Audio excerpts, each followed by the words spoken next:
हिंदी में यूपीएससी की तैयारी से संबंधित प्रोग्राम्स को देखने के लिए सब्सक्राइब करें स्टडी IQIAS हिंदी। भारत अपनी सांस्कृतिक बहुलता के लिए हमेशा जाना जाता है और भारत में ढेर सारे सांस्कृतिक पर्व त्योहार मनाए जाते हैं। आज हम एक ऐसे पर्व, एक ऐसे त्योहार के बारे में बात करेंगे। ये त्योहार से ज़्यादा भावनाओं से जुड़ा हुआ है, इमोशन से जुड़ा हुआ है। प्रकृति, परंपरा, महिला सशक्तिकरण, इन सब के उदाहरण यहाँ आपको देखने को मिलेंगे। वीडियो को शुरू करने से पहले एक छोटी सी रिक्वेस्ट आप लोगों से है कि मैं उतना आपको बता रहा हूँ जितनी मुझे जानकारी है या जितनी जानकारी मैं जुटा पाया हूँ। तो कुछ भी अगर आपको ऐसा लगे कि ये अधूरा रह गया है या कुछ ऐसा रह गया है तो प्लीज़ उसके लिए मुझे माफ़ करिएगा। जब भी ऐसे किसी मुद्दे पर वीडियो बनाते हैं या लेक्चर बनाते हैं तो एक अजीब सा डर हमेशा मन में रहता है, क्योंकि हम किसी की भावनाओं को आहत नहीं करना चाहते हैं बिल्कुल भी।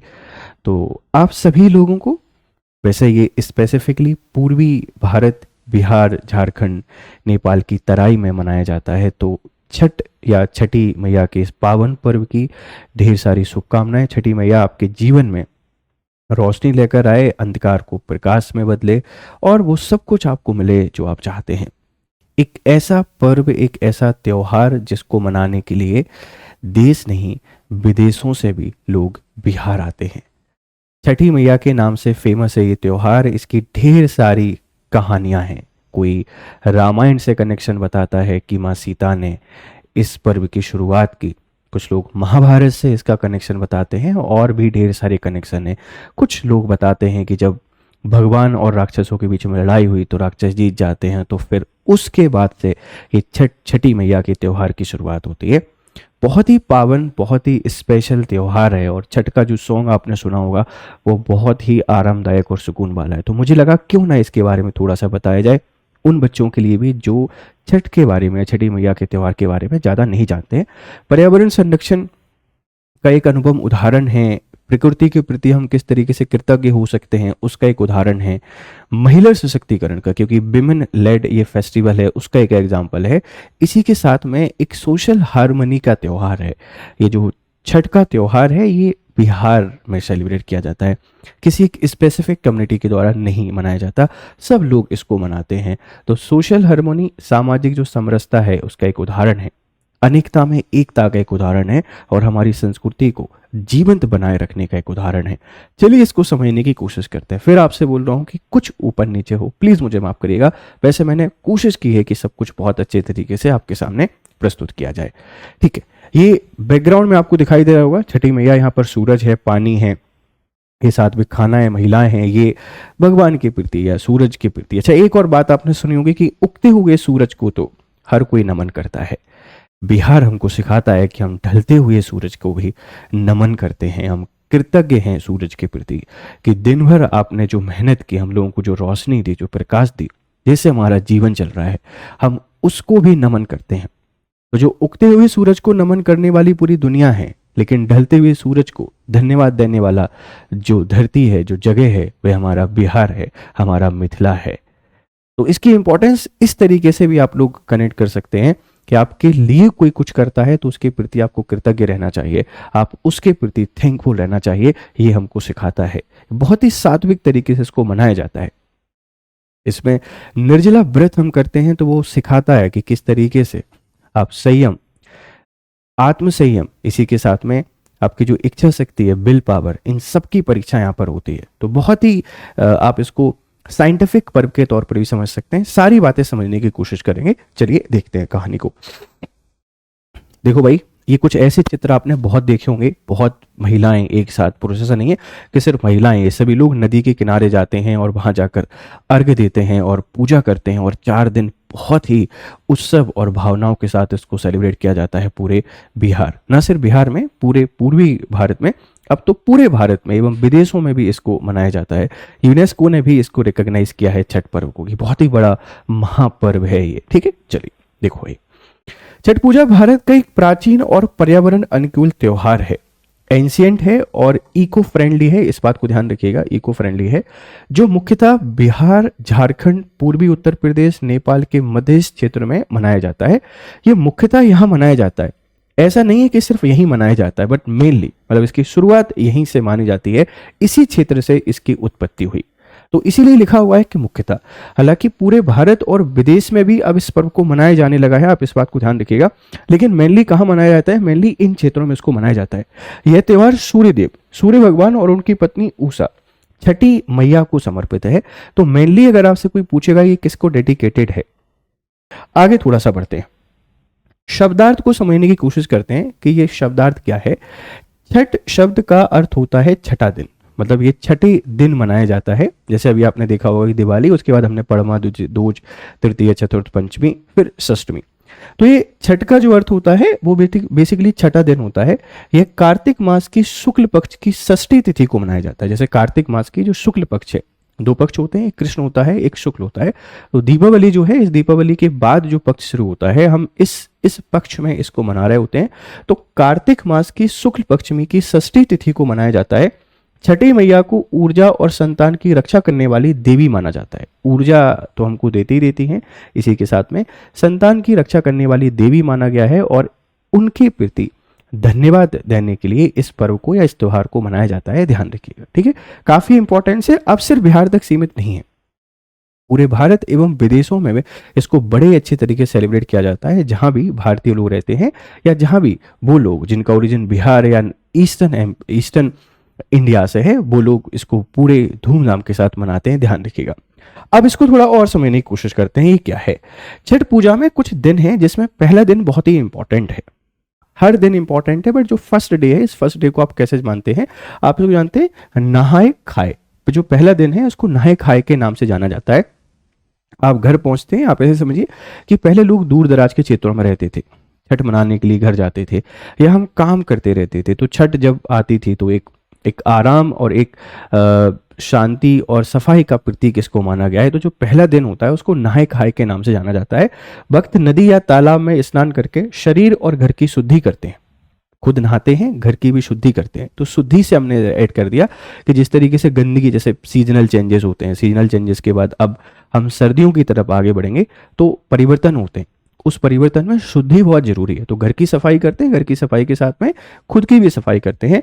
और इस दिन सात्विक भोजन बिना प्याज लहसुन के किया जाता है, जैसे लौकी और भात। मेनली इसमें लौकी, भात या इस सात्विक भोजन यूज किए जाते हैं। बिहार जो जाना जाता है अपने दूसरे पारंपरिक भोजन के लिए, लेकिन छठ पर्व में वो सात्विक भोजन पे फोकस करते हैं, लहसुन और प्याज को भी नहीं खाते। तो पहला दिन क्या है, नहाए खाए। और नहाए खाए का महत्व क्या है, आप इस बात को समझ गए होंगे। दूसरा है खरना। जो दूसरा डे है इसको खरना कहते हैं। सूर्य उदय से सूर्यास्त तक उपवास रखा जाता है। ये सेकंड डे फास्टिंग का डे होता है। सूर्य उदय से लेके सूर्य अस्त तक हम फास्टिंग करते हैं। शाम को गुड़ की खीर, रोटी और फल का प्रसाद बनाकर सूर्य देव को अर्पित किया जाता है। ये आपको भोजन दिखाई दे रहा होगा। इस तरीके के व्यंजन बनाए जाते हैं। तो पहले दिन हमने नहाए खाए किया, नहाए, घर की सफाई की, खुद की सफाई की और सात्विक भोजन खाया। अगले दिन सुबह से व्रत की शुरुआत की जाती है। व्रत करते हैं, फास्टिंग करते हैं, भूखे रहते हैं, और शाम के टाइम सूर्य देव को पूजा करते हैं, उनकी पूजा अर्पण करते हैं। और उसमें कुछ इस तरह की चीजें बनती हैं, गुड़ की खीर, रोटी और फल का प्रसाद बनाकर सूर्य देव को अर्पित किया जाता है। इसके बाद अगले 36 घंटे तक निर्जला व्रत बिना पानी के प्रारंभ होता है। इसके बाद जो 36 आवर्स हैं ये बहुत मुश्किल है, क्योंकि निर्जला है। सोचिए कितना समर्पण है, कितना त्याग है और कितनी शक्ति होगी उन लोगों में जो इस व्रत को करते हैं। 36 घंटे निर्जला। अब यहाँ पे कुछ लोग बोलेंगे और भी ऐसे बहुत सारे त्योहार होते हैं। बिल्कुल होते हैं, मैं किसी त्योहार को ऊपर या नीचे दिखाने की बात बिल्कुल नहीं कर रहा हूँ। छठ का पर्व चल रहा है, छठ महोत्सव चल रहा है, इसीलिए हम इसके बारे में आपको बता रहे हैं। जब भी कोई स्पेशल फेस्टिवल आएगा उस पर आपसे जरूर हम चर्चा करेंगे, राइट। तो इसका जो मेन है वो 36 घंटे का निर्जला व्रत है, कुछ भी नहीं खाएंगे। तो तीसरा जो दिन है, अब जब तीसरे दिन की शुरुआत होगी उससे पहले ये कहानी आपको देखने को मिल रही है। संध्या अर्घ, तीसरा दिन। व्रती उपवास करने वाले शाम को नदी या तालाब के किनारे जाकर अस्त होते सूर्य को अर्घ्य देते हैं। मिट्टी के दिए जलाए जाते हैं, गीत और भजन गाए जाते हैं। जो तीसरा दिन होता है, जिनको हम लोग व्रती कहते हैं, जो उपवास करने वाले लोग हैं, ये शाम के टाइम कहां जाएंगे, ये नदी या तालाब के किनारे जाते हैं, अस्त होते सूर्य को अर्घ्य देते हैं। ये सूर्य अस्त हो रहा है और इसको अर्घ्य दे रहे हैं। ये पोशाक, पारंपरिक पोशाक में इसमें पूजा की जाती है। जो भी देसी अपना सांस्कृतिक पहनावा है उसको पहनते हैं। सूर्य को अर्घ्य देते हैं, मिट्टी के दिए जलाए जाते हैं, गीत और भजन गाए जाते हैं। तो संध्या अर्घ्य के नाम से जाना जाता है तीसरा दिन। पहला आपने देखा नहाए खाए, फिर खरना, फिर आप लोग देख रहे हैं कि संध्या अर्घ्य, और चौथा दिन जब होता है फोर्थ डे, तो इसको ऊषा अर्घ्य के नाम से जाना जाता है। अगली सुबह उगते सूर्य को अर्घ्य दिया जाता है। इसके साथ ही व्रत का समापन होता है और प्रसाद बांटा जाता है। तो चौथे दिन भोर काल में सुबह जल्दी उठते हैं और जल्दी उठकर फिर जाते हैं सूरज को फिर से पूजा करने के लिए, उपासना करने के लिए, और उगते हुए सूरज को हम लोग क्या देते हैं, अर्घ्य देते हैं। और यहां से व्रत की समाप्ति मानी जाती है। फिर प्रसाद का वितरण किया जाता है सभी लोगों के बीच में। 4 दिन बहुत ही हर्षोल्लास के होते हैं।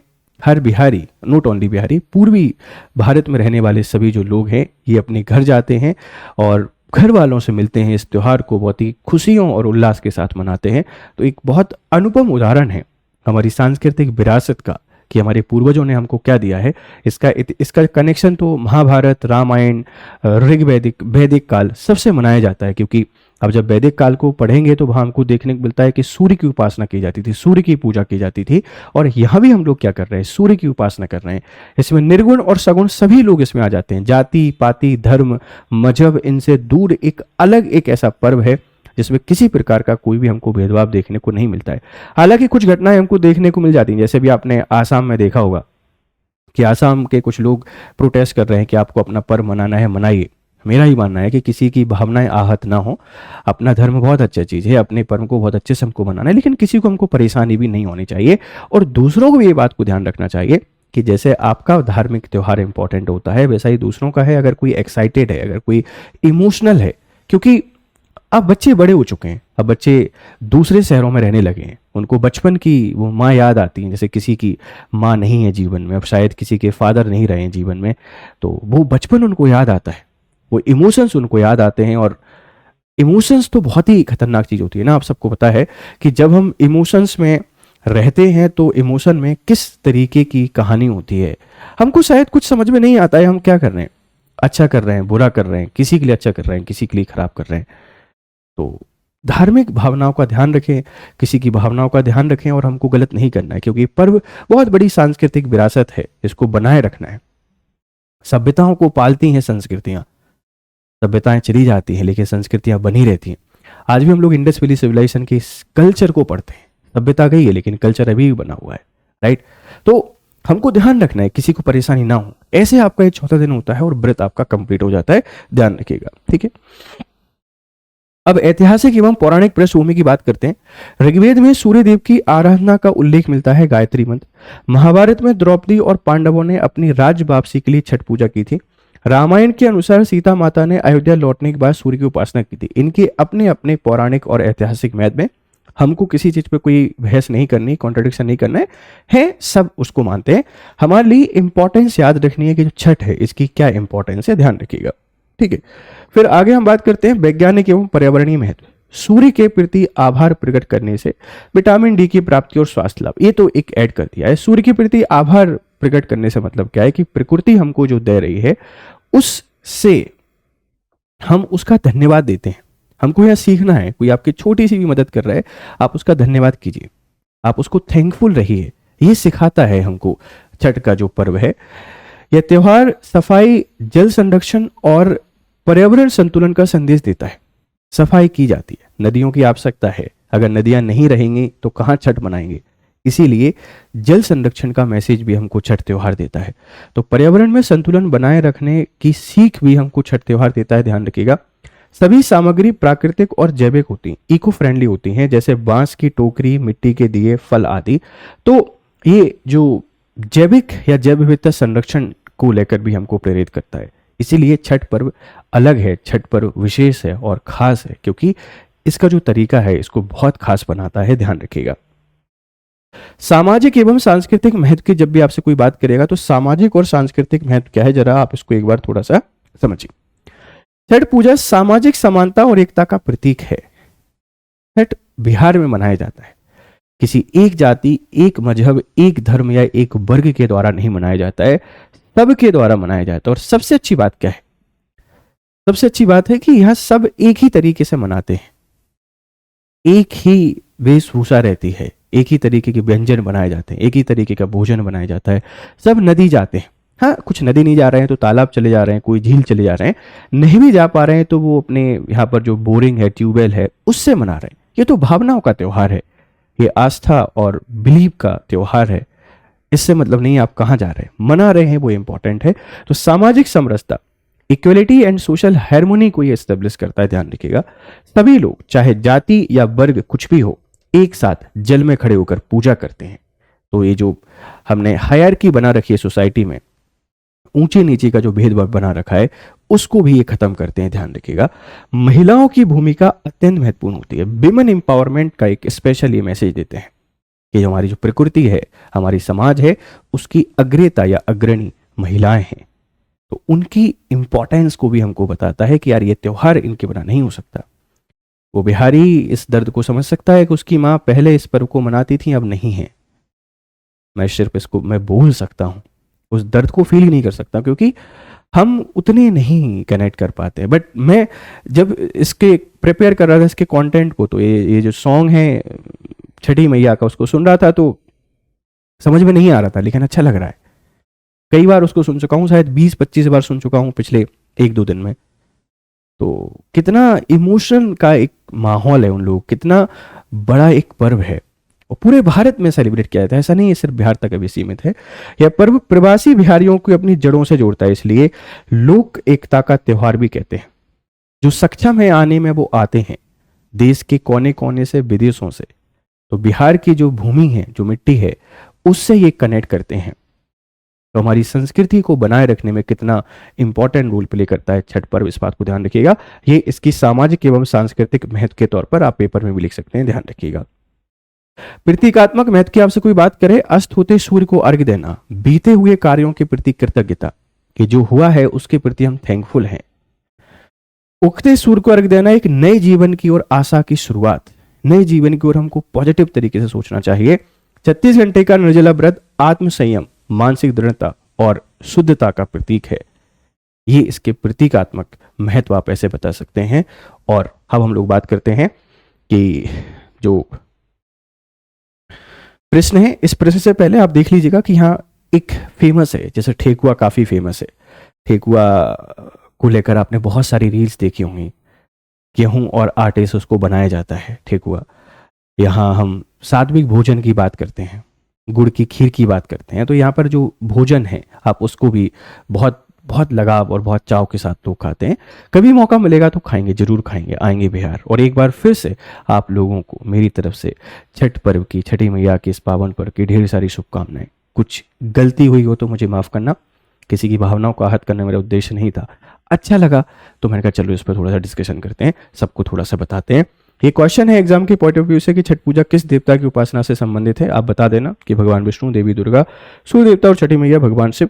ये मेंस के लिए क्वेश्चन बन सकता है कि छठ पूजा जैसे पारंपरिक त्योहार किस प्रकार पर्यावरण संरक्षण और सामाजिक समरसता को बढ़ावा देते हैं, आपने इनके बारे में बताना है। ये हमारा प्रतिज्ञा बैच है अक्टूबर के लिए, इसमें बिहार पीसीएस भी आपको साथ में मिल रहा है छठ पर्व के उपलक्ष्य में। आप इसको ज्वाइन कर सकते हैं।